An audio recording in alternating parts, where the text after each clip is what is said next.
Hello అండి, నమస్తే. ఇప్పుడు మాట్లాడే టాపిక్ వచ్చేసి ఈరోజు ప్రైమ్ మినిస్టర్ నరేంద్ర మోదీ గారు ఈరోజు కూడా ఒక హైపవర్డ్ మీటింగ్ని చైర్ చేయడం జరిగింది. అది హైపవర్డ్ మీటింగ్లో డిఫెన్స్ మినిస్టర్ రాజ్నాథ్ సింగ్ గారు, తర్వాత national security advisor Ajit Doval and chief defence staff వచ్చేసి చౌహాన్, వీళ్ళు ముగ్గురు పార్టిసిపేట్ చేసే ప్రయత్నం చేశారు అలాంగ్ విత్ ప్రైమ్ మినిస్టర్.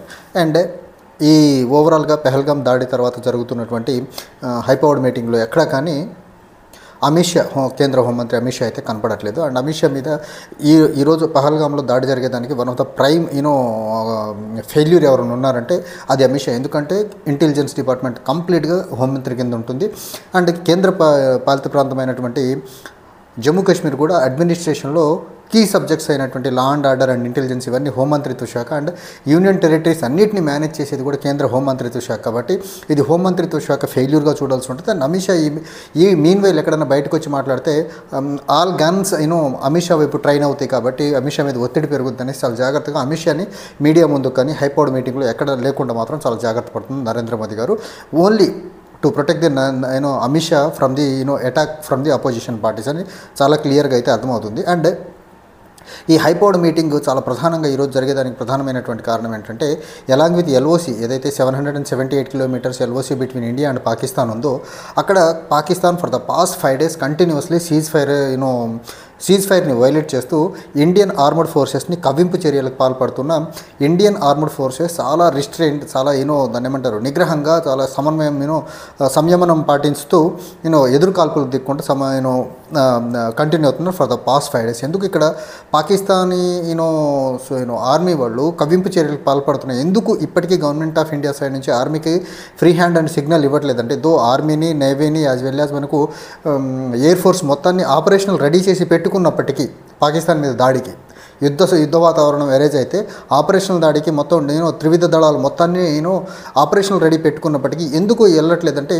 ఇప్పటికీ ఎగ్జాక్ట్గా పెహల్గాంలో జరిగినటువంటి టెర్రర్ దాడిలో 26 మంది ప్రాణాలు కోల్పోయిన తర్వాత ఆ దాడి వెనకాతల ఎగ్జాక్ట్గా ఏ టెర్రర్ గ్రూప్ ఉంది, వెదర్ పాకిస్తానీ బేస్డ్ ఆర్గనైజేషన్స్ ఉన్నాయా లేవా, దీన్ని పాకిస్తానీ ఇంటెలిజెన్స్ ఏజెన్సీ ఏదైతే ఉందో ఐఎస్ఐ, సో వాళ్ళు సపోర్ట్ చేశారా లేదా అనేది ఇప్పటికీ ఎగ్జాక్ట్ క్లూ గవర్నమెంట్ ఆఫ్ ఇండియాకి దొరకలేదు. సో అందుకని ఈ కేసుని ఎన్ఐఏకి ఇచ్చారు. ఎన్ఐఏ ఈ కేసుని ఎంక్వైరీ చేసుకుంటూ అక్కడ చనిపోయిన విక్టిమ్స్ యొక్క ఫ్యామిలీని అప్రోచ్ అవుతూ ఉంది, లోకల్గా ఉన్న వాళ్ళని అప్రోచ్ అవుతున్నారు. సో క్లూస్లో గ్యాదర్ చేసే పనిలో ఉన్నారు. ఆ క్లూస్ నుంచి ఎగ్జాక్ట్గా ఇన్ఫర్మేషన్ వచ్చిన తర్వాత డెఫినెట్గా ఇండియా సైడ్ నుంచి ఒక రిటాలియేటరీ మెజర్ ఉండి భారతదేశంలో టెర్రర్ దాడి జరిగితే నరేంద్ర మోదీ చూస్తా ఊరుకోవడానికి ఒక భ్రమ దేశ ప్రజలకు కల్పించే ప్రయత్నంలో నరేంద్ర మోదీ ప్రభుత్వం ఉన్నమాట నిజం. బట్ థింగ్ ఏంటంటే ఎగ్జాక్ట్గా క్లూ దొరకట్లేదు. ఏ టెర్రర్ గ్రూప్ దీన్ని వెనకాతలు ఉంది అండ్ వాళ్ళ మీద దాడి ఎగ్జాక్ట్గా చేయకపోతే మళ్ళీ అభాస్పాలై దేశం మొత్తం రెండు దేశాల మధ్య యుద్ధ వాతావరణం వస్తే మొత్తానికి నరేంద్ర మోదీ యొక్క ఇమేజ్ మొత్తం మసకబారిపోతుంది. కాబట్టి ఎగ్జాక్ట్ క్లూ దొరికేంత వరకు వెయిట్ చేసేదానికి నరేంద్ర మోదీ వెయిట్ చేస్తున్నారు. అండ్ ఒక్కసారి క్లూ వచ్చిన తర్వాత మాత్రం డెఫినెట్గా రిటాలియేటరీ మెజర్స్ అయితే ఉంటాయి, దాంట్లో ఎలాంటి సెకండ్ థాట్ లేదు. అండ్ ఎర్లియర్ మనం చూసాం పుల్వామా అటాక్ జరిగినప్పుడు ఏం చేశారు ఊరిలో అనేది. అయితే ఇక్కడ ఎల్ఓసి వెనకాతలు జరుగుతున్న ప్రతిదీ ఏదైతే ఉందో, జరుగుతున్నటువంటి కవింపు చర్యల్ని చూసి ఇండియన్ ఆర్మీ సైడ్ నుంచి కూడా అప్పుడప్పుడు వాళ్ళని న్యూట్రలైజ్ చేసే పనుల్లో గాల్లో కాల్పులు జరపడాలు, చిన్న పిస్టల్స్తో కాల్పులు జరపడాలు చేస్తున్నప్పటికీ లైన్ అయితే పాకిస్తాన్లో దాటట్లేదు. At the same time Indian soldiers కూడా దాటట్లేదు. అండ్ ఇప్పుడు మనం చూసుకున్నట్లయితే పాకిస్తాన్కి సంబంధించినటువంటి ఐఎస్ఐ ఏదైతే ఉందో, కశ్మీర్లో ఉన్నటువంటి north, south as well as central Kashmir మొత్తంలో కూడా మిలిటెంట్ గ్రూప్స్ని టెర్రర్ని పాకిస్తాన్లో కూర్చొని ఐఎస్ఐ ద్వారా ఆపరేట్ చేస్తున్నారంటే చాలా ప్రధానంగా ఉన్నటువంటి ఇన్ఫర్మేషన్. సో వీళ్ళు వాళ్ళు ఏ ప్లేసుల్లో వాళ్ళు ఆపరేషనల్ రెడీ ఉన్నారు అండ్ వాళ్ళ దగ్గర వాళ్ళు నెక్స్ట్ చేయబోయే టార్గెట్ ఏంటంటే కశ్మీర్లో ఉన్నటువంటి ఇన్ఫ్రాస్ట్రక్చరల్ ప్రాజెక్ట్స్ మీద పెద్ద మొత్తంలో దాడి చేసేదానికి ఐఎస్ఐ ప్లాన్ చేసుకునింది. సో ఇప్పుడు భారతదేశం కానీ ఎట్టి పరిస్థితి ప్రాపర్ క్లూ లేకుండా ఎగ్జాక్ట్ ఎనిమి ఎవరో తెలియకుండా టార్గెట్ చేయగలిగితే కశ్మీర్లో చాలా పెద్ద మొత్తంలో నాన్ కశ్మీరీస్ని యాజ్ వెల్ యాజ్ టూరిస్టుల మీద చాలా పెద్ద మొత్తంలో దాడి చేసేదానికి మిలిటెంట్స్ని రెడీ చేసుకుని ఐఎస్ఐ అక్కడ రెడీగా కూర్చొని. ఇది కానీ జరిగితే నరేంద్ర మోదీ యొక్క ఇమేజ్ కంప్లీట్గా మసకబారిపోతుంది. కాబట్టి కవ్వింపు చర్యలు ఎల్ఓసి పరంగా జరుగుతున్నాయి. ఎగ్జాక్ట్ క్లూ రాకుండా క్లూ వచ్చేంత వరకు వెయిట్ చేస్తున్నారు. నంబర్ 1.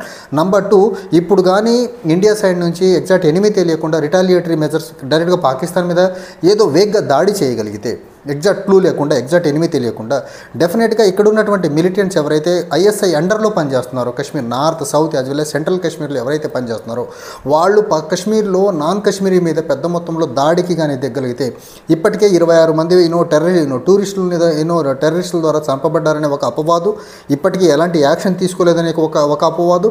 సో ఈ క్రమంలో పాకిస్తాన్ మీదకి ఇండియా కానీ అటాక్ చేయడం మొదలు పెడితే ఇక్కడ మిలిటెంట్స్ మళ్ళీ ఇక్కడ ఇక్కడ అటాక్ చేయడం మొదలు పెడితే non Kashmiris as well as infrastructural projects మీద చాలా పెద్ద మొత్తంలో డ్యామేజ్ జరిగి నరేంద్ర మోదీ యొక్క ఇమేజ్ మసకబారుతుంది. కాబట్టి ఎగ్జాక్ట్ క్లూ వచ్చేదాకా వెయిట్ చేస్తున్నారు. ఆ క్లూస్ కోసమే time and again high powered meetings జరుగుతూ ఉన్నాయి. అండ్ బోర్డర్లో ఉన్నటువంటి ప్రిపేర్డ్నెస్ ఎలా ఉంది, అది బీఎస్ఎఫ్ పరంగా, ఇంటర్నేషనల్ బోర్డర్ పరంగా, ఎల్ఓసి దగ్గర ఆర్మీ పరంగా, and army as well navy as well as air force కూడా ఎలాంటి ప్రిపరేషన్లో ఉందనేసి మాత్రం చాలా పిన్ టు పిన్ ఎవ్రీడే తెలుసుకునే పనిలో మాత్రం నరేంద్ర మోదీ గారు ఉన్నారు. అండ్ దీనికి హోంమంత్రి కూడా డిఫెన్స్ మినిస్టర్ కూడా continuously each and every wing of the armoured ఫోర్సెస్తో కంటిన్యూస్లీ ఫాలోఅప్లో ఉన్నారు. అండ్ సో ఫార్ ఇప్పుడు జరుగుతున్నటువంటి ఏదైతే India as well as Pakistan మధ్య పహల్గాం దాడి తర్వాత జరిగిన ఇండస్ వాటర్ ట్రీటీని క్యాన్సిల్ చేయడం అవనివ్వండి, లేకపోతే ఇండియా పాకిస్తాన్లు రెండు కూడా సార్క్ వీసాని రెండు కంట్రీలు క్యాన్సిల్ చేసుకోవడం అవనివ్వండి, మొదటగా ఇండియన్ ఎయిర్లైన్స్కి పాకిస్తాన్ నుంచి రూట్ ఇవ్వకపోవడం, వాళ్ళు క్యాన్సిల్ చేయడం, తర్వాత ఈరోజు ఇండియన్ ఎయిర్ స్పేస్ కూడా పాకిస్తానీ ఫ్లైట్స్కి ఇవ్వకుండా ఆపేయడం అవనివ్వండి. సో ఇలాంటి చిన్న రిటాలియేటరీ మెజర్స్తోనే రెండు దేశాలు ఇప్పటికైతే ఆగి ఉన్నాయి. కానీ ఇక్కడ నుంచి ఫర్దర్గా స్టెప్ ఎవరు ముందుకేసినా కానీ చాలా పెద్ద మొత్తంలో